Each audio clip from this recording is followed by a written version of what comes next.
After acknowledging that we are in a cash crunch and may not be able to fund our projects and adhere to the plan, Kenya Kwanza, led by President William Samoei Ruto, have opted for what is known as PPP, public-private partnerships.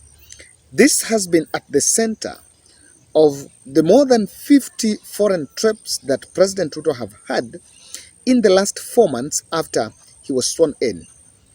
In this video, I want us to look at this deeper. Welcome to the Bold Analysis. My name is Kevin Oduor. Let's just face the facts. What are the bottlenecks of the public-private partnerships? And have we learned some few lessons from the dubious deals of the SGR? I think it's about time we have that. I'm speaking passionately about this because in William Ruto's latest meetings, he's instructed different ministries and is trying to contain his voting constituency, majorly that of Gema in the Rift Valley, that they will have to be a little bit patient with him for the next 1 year because he's in cash crunch, he wants to save the economy, and then maybe in 2024, he will start off, he will regain the capital-intensive projects. This is a statement that William Ruto have said, and he's made a statement that he's not going to fund capital-intensive projects. However, the only way that government is going to fund its development project is through the private partnerships model. Ladies and gentlemen, what are the bottlenecks? While we need development, we need progress, but it comes at a cost and it comes at some pains. It is not lost to us that even months after SGR was launched in Mombasa, there have been constant industrial actions by different players within Mombasa. And of course, it is in general public that those who are operating around KPA have been complaining that to some extent SGR brought down businesses in Nairobi, in Mombasa, especially the logistics companies. And so, to help us get the bottlenecks, I want us to look directly into the 425 billion Grand High Falls Dam that is going to be built between Tharaka Nithi and Kitui counties. That is a project, and I want us to use the details there for you to even get to understand what we are talking about. So this is for a project that is explained, or rather reported, as a partnership between UK and Kenyan government. While it is being called a partnership between the two countries, but from where I'm seated, it's not a partnership. It's just like, it's a loan we are being given, but you know, we have spoken about our debt, and our debt is already a problem. We don't want to, it's mind-boggling to tell Kenyans of a 425 billion debt. This is part of what William Ruto scooped when he met Sunak in Egypt during the COP 2027 meeting or conference in Egypt. So what is in the details in this? Waziri Alice Wahome met with a consortium of Kenyan engineers and other players, or rather in that sector, and said that they were going to be part and parcel of the project. The number one, the engineers that are going to work in that project are going from this country, which is an advantage. But how it was not very easy for her to explain the way it was going to be funded. She said that the investor is going to pump in the money. When the project is complete, they are going to review the water tariffs, and from the water tariffs, they are going to get back their money. So it's an investment. Nakuja na wajengea barabara, then wakati gari inakimbia kwa hii barabara, ile pesa inatoa kidogo utanipatia. That is not different from what is happening in the SGR. The way SGR is being funded is that the revenue stream from the goods being ferried through SGR, that revenue stream is what is being used to pay the Chinese company, financial providers that actually funded the SGR. There is nothing different between that water dam, that dam project, and what is actually SGR. And that's why I wanted to look at it. There are two ways in the way it is done. Apart from the investor getting money through the water tariffs or through the product, when the product is already ready, it's just like someone is showing you, I want us to establish here, then we do it. What Kenyan government is doing is, for example, on that of the dam project, they're offering land. And they have resorted to settle squatters in National Game Reserve or something, some national park, Meru National Park, if I'm not wrong. And I've been wondering if this money, in fact, in terms of budgeting, did we budget to compensate these people, or someone is sitting down on that money? It's it. The other way is government allowing an investor to do a project here, but after some time the government is going to pay him back. But now that is a direct loan, which many will not go for.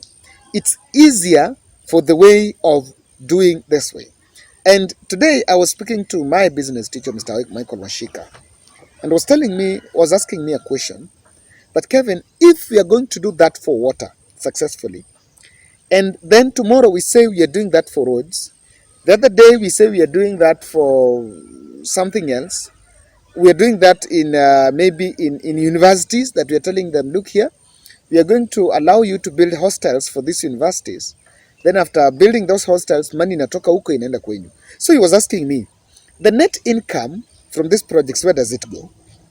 And at one point, are we going to auction every other resource that we have? That because we have this resource, you come, do it for us? No. What is making it difficult for us to pick high voltage priority areas so that the little loan we can get, or rather the little resources we can have, we can invest in it and we generate income, just like other countries. And I think he mentioned to me Nigeria, and also Omar Gaddafi's country. I think he also said about that the investment in the oil is by the host country, especially that of Liberia. I think it was Libya. Yes, Libya. So he mentioned to me that Libya was rich because themselves, they invested on extraction of that oil. The company that was providing and everything was invested by the public money. So if we have resources here, why can't we also invest the same way we're investing billions for education, health, and other projects? Why can't we invest in that water project and also get that loan and also happen to do it? We are in a cash crunch. The answer is as straight as that. So the big question here is, advantage is that when there is flurry of activities, of projects, then we benefit when we negotiate well, so that the skilled, non-skilled, and skilled labor is actually procured from our country. Our engineers are going to work in this project, and through that, we are getting short-term gains. What has been so ridiculous, and if you remember, and that's why we invoked the SGR debate, is, you remember, for the SGR, part of the contract clause was saying that all the materials that are going to be used in that project must and will be imported from China. And Kenyans were like, okay, we are giving this project, you're going to earn. So if you're going to earn from it, why should you restrict? Why must you restrict that everything that is being used there, we've taken the loan from you, we are going to pay it, but you want it.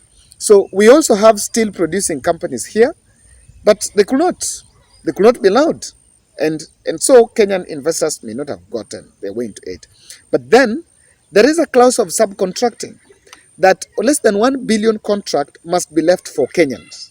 So it means on this, there seems to be a success on the other side of it, because when the projects are going on, we are going to be employed. Kenyan people are going to be employed. They're going to be rising of some few urban centers, and there is that assimilation. So some of these people might even come here and even then invest further. But then that doesn't say that there are no other bottlenecks, and that's why I want us to look at this. I've tried to narrow it down to a very key aspect, just using that of under Waziri Alice Wahome. Kindly subscribe to our channel, click the notification bell, and also like our video.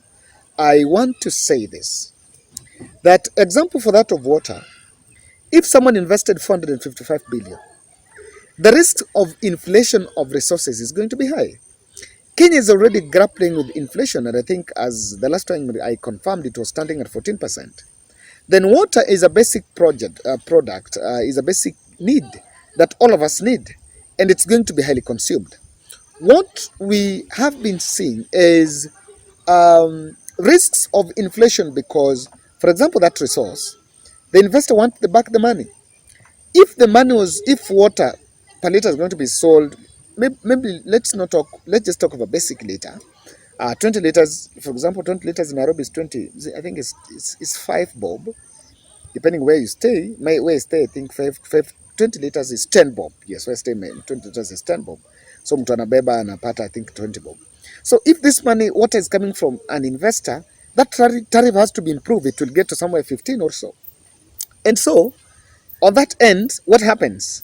Kwamba, we've already have inflation of a commodity like water. When there is an inflation of commodity like water, it will affect production of other stuff that also uses water. That applies to factors like security, factors like electricity. So I buy the fact that let's have a legislative framework before to guide this PPP. The PPP model should not be left for rogue government officials that can go and negotiate dubious deals because there are a lot of kickbacks. Remember, SGR had a lot of kickbacks for those who've been following. So that we have a legislative framework. A PPP is signed, is a public document that you can access, you can know what has been said, what it has for us. Not someone sat down somewhere and crafted a deal himself and signed dubious deals, so that even for the investor, he must know that while there will be a provision on how he's going to collect back his money, but it is going to cushion Wanjiku from inflation of the very resource that he actually decided to produce.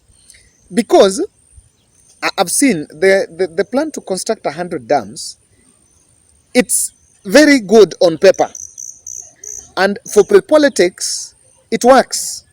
You're going to say in the next 5 years that through me, you're not going to tell Wanjiku that it was a PPP, that it was built by UK, it was built by Turkey, it was built by Japan. No, you're just going to tell Wanjiku that my government has constructed 100 dams. That's enough. Wanjiku will not go there to the signboard, but if you go to those dams, wenda kwa signboard utapata supported under by government of Japan, supported by so and so, supported by so and so. So these are all there. But for aesthetics and for achievement, I'll say that I've constructed 100 dams. In real sense, if 100 dams have constructed and we have supported that by someone's money who has increased the price of water, because this water, apart from household consumption, is supposed to be used for farmland farming. For that farming is supposed to help food production and that. So tell me, kama mkulima atakuwa analipa maji pesa ya juu kupanda ile mahindi, so the maize we are going to produce from that Grand High Fall Dam, is it going to increase the price of that maize or not? So these are all the factors that I need. If pesa ya maji, for example, you're going to do irrigation farming, I want to embrace it, but I'm so skeptical on whether it's going to help us lower the price. I wish government will be providing subsidies and will just invest in this irrigation, so that with the Kenya taxpayers money, so that we can easily manage it. But kwa sababu pesa inatoka nje, maji uzwe at bei ya juu, how much is going to be sold, the cost of maize from there? So we risk inflation. And I believe we should go to parliament and get a legislation on this. Now, government is also deemed to lose. Some of these contracts are very ridiculous. I've been looking at the one for the SGR, where we are supposed to pay, is it within 20, we have some grace period, but government has been complaining of the grace period, that a loan that was so long, we are paying it for quite a number of years. And those number of years only tell you that when is our generation going to start from benefiting? So there are a lot of other aspects in it. The ridiculous contracts that are signed to help these people continue perpetuating their power. And of course, now that it's a product and it's being provided, for example, let's just envision a situation where Kenya Power, there is an investor under PPP that has invested, and of course we've been talking about Kenya Power has a problem. and maybe they're not making good profits and it's not stable. Then a private investor have invested under PPP. What happens if he wants to cripple the economy of this country? You're going to be a little bit exposed. The last bit of it is the other bottleneck is political infiltration. And that's why I'm talking about that Thiba Dam project, not Thiba Dam, the dam project between Nithi and Kitui. You know that project, Kalonzo Musyoka has come out telling government that you need to pay these people.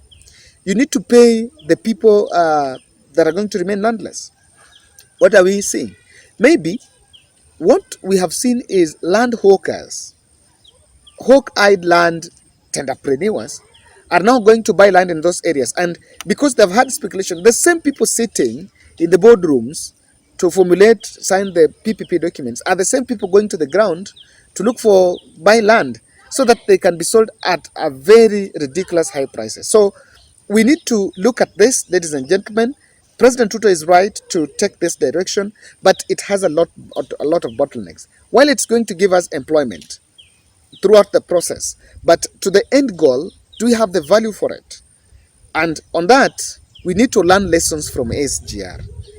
SGR is a good project, and those who have always complained that maybe things are not working, an attempt by president to divide operations to Mombasa could not succeed. Even though it was a political move, but to some extent it did not succeed because he was kept hostage. He was doing it maliciously. I think that's how to say it. He was doing it maliciously, but it could not succeed because it was on. There were a lot of international stakes into that. So, ladies and gentlemen, I don't know what's your take, and on 2023 we expect more of this to uplift and for the projects to continue, but there are issues that we need to address. That's my take.